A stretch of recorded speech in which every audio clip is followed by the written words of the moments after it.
tout le monde, bienvenue sur votre formation langage Python. On est sur la séance numéro 17 et on va continuer un petit peu avec les conteneurs qu'on a vu dans ce langage. Le premier que vous avez vu avec moi, ce sont les listes dans la vidéo précédente, et je vous avais fait une petite transition, si vous vous souvenez, en fin de vidéo concernant les tuples. Voilà, je vous avais parlé des tuples, je vous avais dit que voilà, on verrait un petit peu tout ça pour la suite, et je vais vous donner quelques explications. Je vais revenir du coup très rapidement sur l'exemple que je vous avais laissé, d'accord, sur la dernière vidéo. Alors d'ailleurs, je vais faire un petit desktop, je crois que j'ai fait un dossier Python, c'est ça, voilà, hop.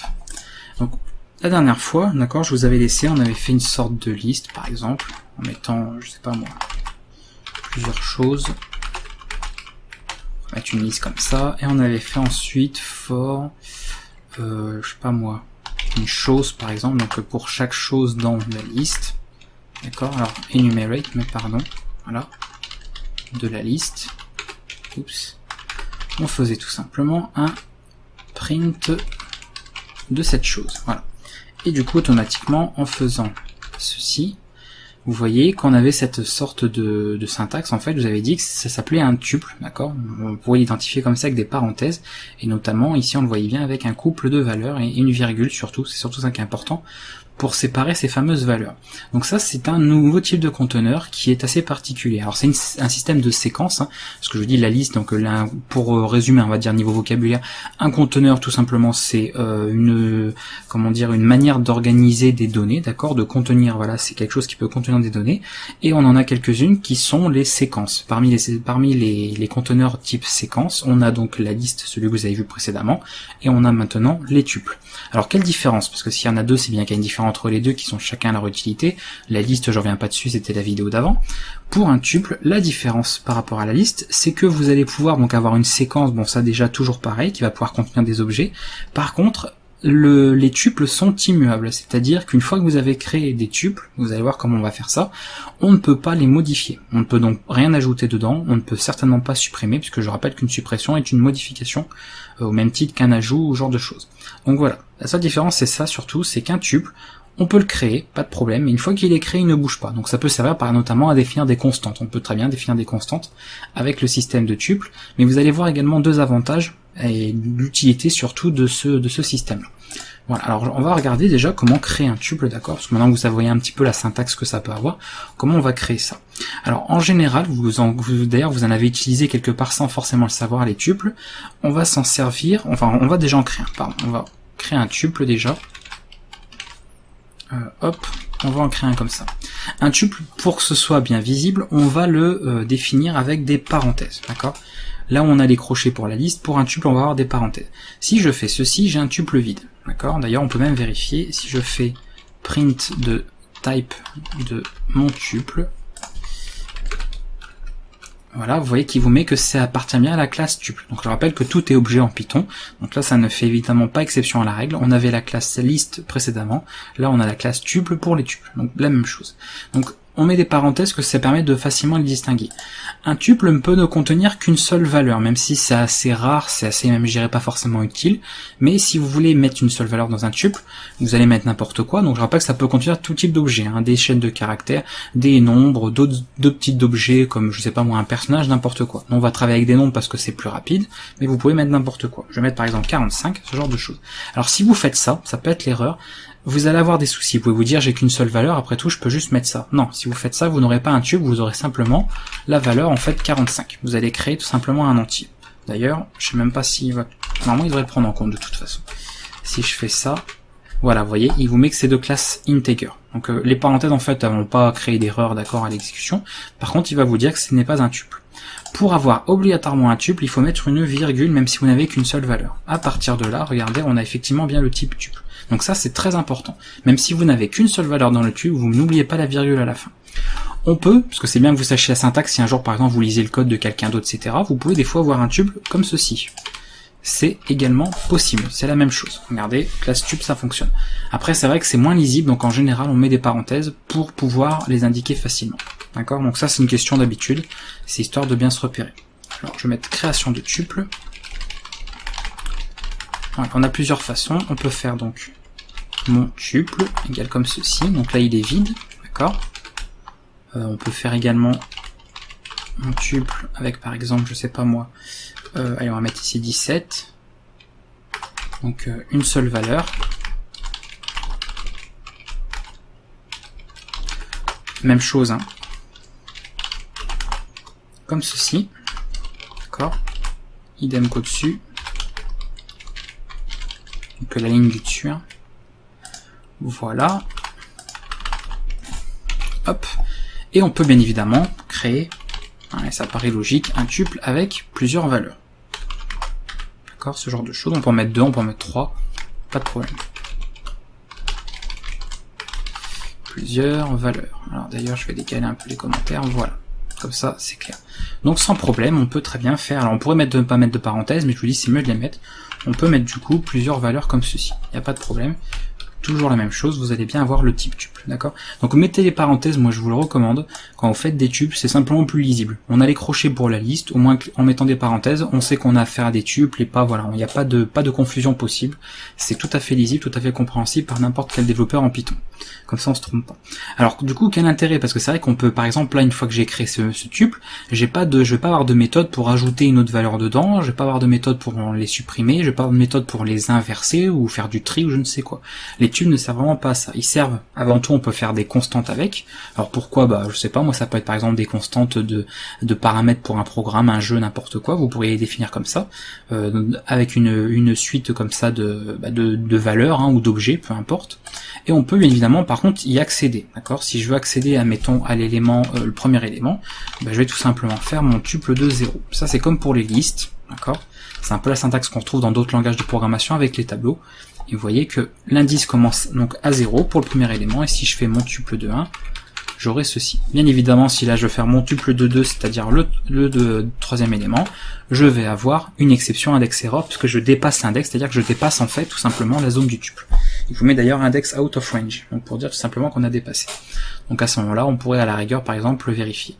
Donc souvent d'ailleurs, quand vous voulez faire un accès comme ça, vous pouvez très bien le faire dans un try, d'accord, et puis dans le except de pouvoir traiter éventuellement l'index error. Donc n'hésitez pas, ça je le dis, je le répète, parce on a vu la vidéo sur la gestion des erreurs, essayez d'être le plus rigoureux possible, même pour des choses par exemple ici comme ça, pour être sûr par exemple qu'un affichage se fait bien, dites-vous que toute instruction qui pourrait éventuellement causer une levée d'exception, gérez-le dans un try except, tout le temps. C'est mieux qu'il y ait trop de vérification, on va dire, de gestion avec les exceptions, plutôt que passer comme là. Parce que là, on pourrait se dire, je peux faire n'importe quelle erreur comme ça d'inattention. Si je mets un index qui dépasse, je vais avoir une erreur comme ça ici à l'exécution. Alors que si automatiquement j'avais fait tout simplement ceci, alors là c'est la petite parenthèse de cette vidéo, parce que la vidéo va être assez courte, donc comme ça là ça permet de vous, j'en profite du coup pour vous donner ce petit détail. Et bien là évidemment on va mettre voilà, je sais pas moi, dépassement. Alors c'est un peu bizarre, hein, mais bon, normalement on gérerait l'erreur autrement bien évidemment, mais du coup on peut évidemment comme ça, vous voyez, gérer les erreurs un peu plus proprement que d'afficher un bête message comme ça avec la levée d'exception, tout simplement. Donc nous on va rester sur quelque chose par contre de simple ici, par rapport à la vidéo, mais voilà, on peut donc accéder à l'élément comme ça sans problème, donc on peut faire un accès. Mais quel avantage, quelle utilité surtout? À quoi sert un tuple, d'accord? C'est vrai qu'au final, si on peut rien modifier, est-ce que ça a vraiment une utilité? Est-ce que ça vaut le coup de s'en servir? Donc déjà, je vais mettre accès aux valeurs. Donc, mon tuple de x, d'accord? Et valeur d'indice x, pour ceux qui auront compris. Voilà, voilà. Donc ça, je vais mettre ici. Comme ça, au moins, c'est clair pour tout le monde. Très bien, donc de ce côté-là pour l'accès. Alors, 2 points, d'accord, 2 choses importantes à savoir, puisque comme on ne peut rien modifier dans un tuple, comment ça fonctionne? Première chose qui est intéressante, c'est l'affectation multiple, d'accord. Ça peut servir. Admettons, je veux affecter 2 valeurs à 2 variables, ou 2 objets à 2 variables, en fait, quel que soit, parce que je rappelle que dans les tuples, on peut, comme ce sont des conteneurs, on peut y mettre absolument tout ce qu'on veut dedans. Je peux très bien, plutôt que de faire par exemple, je sais pas moi, nombre 1 égale 14, et ensuite de faire nombre 2 égale 46, eh bien je peux tout simplement en réalité faire nombre 1, nombre 2 égale 14, 46. Voilà. Alors ça je vais pas vous mettre dans les notes parce que c'est vraiment archi simple, d'accord, c'est pas besoin forcément de le noter, de cette manière. Et là je vais effectivement créer mes 2 variables sans problème. D'ailleurs je peux vous montrer, on va les afficher, nombre 1, et puis on va afficher print de nombre 2. Voilà. D'accord? On gère sans problème. Alors là, pareil, c'est pas forcément très lisible parce qu'il n'y a pas de parenthèses, donc mettez les parenthèses comme des tuples. Regardez. Les variables, je les considère comme un tuple, d'accord? Et ça aussi, au niveau des valeurs. Et là, automatiquement, je peux du coup faire cette affectation multiple, tout simplement. Alors n'oubliez pas, il s'agit d'un tuple, c'est-à-dire qu'on ne pourra pas modifier la valeur, d'accord? Donc c'est utile dans le cas d'affectation multiple, mais pour des constantes, bien évidemment. Ici, nombre 1 et nombre 2, je vais pas pouvoir m'amuser à en faire ce que je veux. Hein. Voilà, si je fais hop, ce genre de choses. Pouf, alors là par contre il va me le prendre comme ça pour l'affectation multiple, ça va fonctionner. Voilà, d'accord? Si vous avez votre tuple en temps normal, mettons vous mettez par exemple dans une variable, vous mettez vos tuples, etc., vous ne pourrez pas en modifier la chose. Par contre, dans le cas de l'affectation multiple, là on va pouvoir faire des modifications. Puisque le tuple ici n'est pas géré comme une constante, il va être géré tout simplement comme une affectation multiple. D'accord? Donc ça c'est vraiment un distingué. C'est comment dire, un conteneur immuable. D'accord? D'ailleurs je devrais même le noter ici. Parce que ça c'est un point important quand même je pense. Tuple, conteneur immuable, donc on peut modifier les valeurs. Sauf bien évidemment, vous pouvez changer par exemple, ici comme j'ai plusieurs variables, vous pouvez changer la valeur d'une variable, puisqu'on fait une affectation multiple. Ok, voilà, donc là évidemment ça pouvait fonctionner, il n'y a pas de souci à ce niveau-là. Donc ça c'est important de savoir, bien distinguer les deux, d'accord? Le moment où vous créez simplement un tuple, ou alors le moment où vous faites une affectation multiple. Donc ça c'est le premier avantage, première utilité de des tuples, hein, tout simplement, de pouvoir faire une affectation multiple, beaucoup plus rapide, beaucoup plus pratique. Et l'autre avantage très sympa qu'on n'a pas par exemple dans des langages comme le C ou d'autres langages comme ça qui permettent par exemple de faire retourner des valeurs à des fonctions, on va pouvoir faire un retour de fonction avec deux valeurs par exemple. On peut retourner un tuple en fait à une fonction plutôt que de retourner qu'une seule valeur. Alors ça on va le regarder ici. Donc je vais mettre d'ailleurs ici deux raisons d'utiliser les tuples. Ça c'est vos petites notes, hein. C'est vos petites notes pour vous. Affectation multiple. De variables et retour multiple de fonction. Voilà. Donc admettons, qu'est-ce que je peux faire comme fonction bizarre? Qu'est-ce que je peux faire? Faut voir un peu l'utilité en fait, mais allez, on va faire une fonction un peu bizarre. Par exemple, get position. Mettre en anglais, hein. Get player position, voilà. Ça prend rien du tout, ok, hein, je mets pas de paramètres du tout.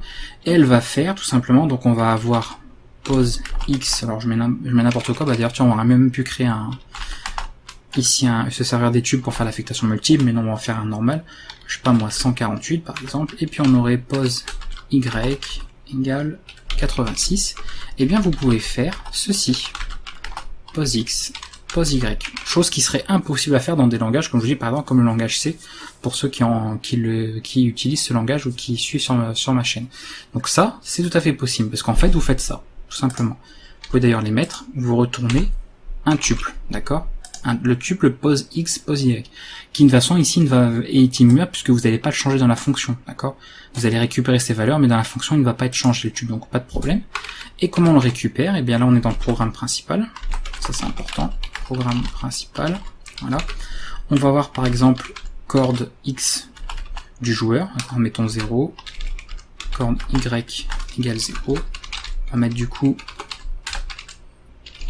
position du joueur, alors je mets des valeurs, hein, je vous dis complètement, enfin, c'est des exemples de code assez, on va dire assez sommaires, mais c'est vraiment pour vous illustrer les choses le plus simplement possible, voilà comme ceci. On va faire un petit format. Maintenant vous connaissez bien l'utilisation des méthodes des chaînes de caractères. Voilà, on fera la même chose après. Et du coup entre les deux, je peux faire ceci, corde x, virgule corde y. Donc je rappelle que c'est comme si je faisais un tuple en fait. Hein, et là-dessus je retourne eh bien le résultat de ma fonction. D'accord. Donc là vous voyez, position de joueur c'est 0, 0. Ensuite c'est bien 148, 86. D'accord. Donc toujours cette espèce de format de tuple. Ok, voilà. vous voyez, si je mets les parenthèses, absolument aucune différence. Donc moi je conseille de les mettre. En général, moi quand j'utilise les tubes, quand je programme, je mets toujours les parenthèses quand il faut les mettre. Voilà, je les mets tout le temps. Vous voyez, même dans le return, je les ai mises. Donc c'est vrai que les gens ont l'habitude souvent de noter directement les noms des variables séparés par des virgules. Mettez les parenthèses. Vous voyez que là, n'importe qui va lire le code, qui connaît les tuples, il sait automatiquement qu'ici on retourne un tuple et que là effectivement on récupère bien dans un tuple. On peut pas se tromper. On est sûr de ça. Voilà. Alors même chose. Si je fais par exemple, alors on va me dire c'est bizarre, hein, mais je modifie les deux. Hein. 150, d'accord, hop. Voilà, ça se modifie bien évidemment, ok. Puisque je vous rappelle que c'est une affectation multiple. Donc ça c'est important. En cas d'affectation multiple, vous pouvez modifier les valeurs, ok. Par contre, si vous créez un tuple, le tuple ne peut pas être modifié. Pas d'ajout, pas de suppression de valeur, tout simplement. On peut évidemment pas modifier puisque c'est immuable, hein, c'est tout, d'où le terme immuable justement, c'est qu'il ne peut pas subir de modification. C'est toute la différence avec les listes, voilà, c'est cette différence entre les différents conteneurs. Donc c'était le deuxième conteneur, je voulais vous montrer, notamment de type séquence, parce que c'est quand même un des plus importants aussi. Il est très utilisé, énormément utilisé aussi, mine de rien. Donc c'était les avantages, enfin les raisons en tout cas de son utilisation. Je rappelle, l'affectation multiple de variables ou le retour multiple sur une fonction, tout simplement. Donc si c'est pas assez clair pour vous, n'hésitez pas à refaire d'autres petits exemples, ça peut vous servir, mais je pense que ce sera utile, je pense que vous en aurez vraiment l'utilité, et puis si vous n'en avez pas l'utilité de toute manière maintenant, vous l'aurez, vous la trouverez bien évidemment plus tard, quand vous aurez encore un niveau un peu plus grand en Python, donc je me fais pas de soucis pour ça. Voilà, écoutez, c'était une vidéo assez courte, hein, le but c'était pas de faire quelque chose de très très long, c'est beaucoup moins long du coup à traiter que le conteneur des listes, hein, qui lui avec beaucoup de méthodes, beaucoup de choses à voir.